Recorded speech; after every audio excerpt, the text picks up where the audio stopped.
ఓ మంచి ఆలోచనతో ఏదైనా పని మొదలు పెడితే అంత మంచి జరుగుతుంది అంటారు. దివంగత నేత రాజశేఖర రెడ్డి ఆలోచనలతో మొదలుపెట్టిన Visakha institute of medical sciences ఇప్పుడు ఉత్తరాంధ్ర ప్రజలకు పెద్ద దిక్కుగా మారింది. పేదలకు మెరుగైన వైద్యం ఇక్కడ లభించడంతో కింగ్ జార్జ్ ఆసుపత్రిపై ఒత్తిడి తగ్గింది.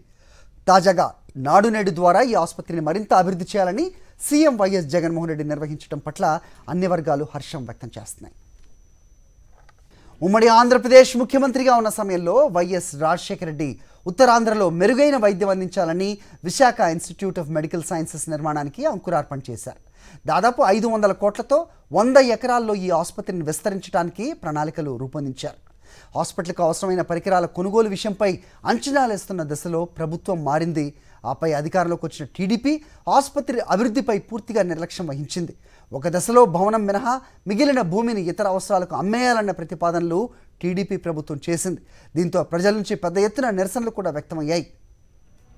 సీఎం వైఎస్ జగన్మోహన్ రెడ్డి పదవీ బాధ్యతలు చేపట్టిన తర్వాత అన్ని ప్రాంతాల కంటే ఉత్తరాంధ్రలో ఆరోగ్యంపై ప్రత్యేక శ్రద్ధ కనబరిచారు. అందులో భాగంగా నిర్లక్ష్యానికి గురైన Visakha institute of medical sciences అభివృద్ధికి వెంటనే నిధులు కేటాయించారు. దీంతో ఇప్పుడు ఈ ఆసుపత్రి 500 పడకలతో కొనసాగుతోంది. ఇలాగే ప్రతిరోజు ఓపీ ద్వారా దాదాపు 1000 మందికి చికిత్స పొందుతున్నారు. ఇటీవల ఈ ఆసుపత్రి ఆర్గాన్ ట్రాన్స్ప్లాంటేషన్ ద్వారా చరిత్ర సృష్టించింది. టెస్టులకి 5 సంవత్సరాలు పడి చేయించుకుంటున్నాను. అంతా బాగానే ఉంది. అంత సదుపాయం బాగా జరుగుతుంది. అంత డెవలప్మెంట్ అయ్యింది. చాలా మట్టుకు బాగుంది. మా మనవడికి కూడా ఇక్కడ ఆపరేషన్ చేయించాము. బాగా చూశారు. మా అల్లుడికి కూడా చేయించాము. అది కూడా బాగానే చూశారు. గత ప్రభుత్వం మీద ఇప్పుడు ప్రభుత్వం బాగానే చేస్తున్నారు సార్. ప్రతిదీ పట్టించుకుంటారు. ఆరోగ్యశ్రీ భోజనాలు కూడా బాగానే ఉన్నాయి. వచ్చిన వాళ్ళు కేర్ తీసుకుంటారు. ప్రతి పేషెంట్ కూడా బాగానే చూసుకుంటారు సార్. ప్రతి డిపార్ట్మెంట్లో కూడా డాక్టర్లు బాగానే చూసుకుంటారు.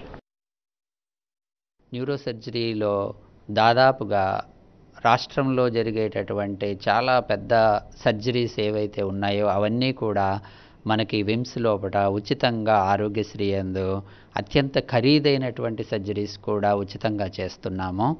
విమ్స్ యందు ఈహెచ్ఎస్ ఎంప్లాయీస్ హెల్త్ స్కీము మరియు సిజిఎస్ఎస్ అనగా సెంట్రల్ గవర్నమెంట్ హెల్త్ స్కీమ్ కూడా అమలు చేయబడుతుంది. వీరందరికీ కూడా ఉచితంగా మనము ట్రీట్మెంట్ కానివ్వండి, సర్జరీస్ కానివ్వండి చేస్తున్నాము.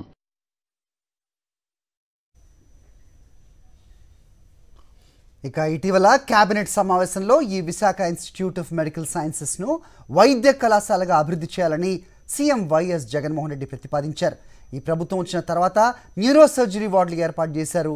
నాడు నేడు ద్వారా స్పైనల్ రిహాబిలిటేషన్ సెంటర్, ఎండోస్కోపిక్ యూనిట్తో పాటుగా న్యూరో సర్జరీ వార్డు అభివృద్ధికి 3 కోట్లను కేటాయించారు.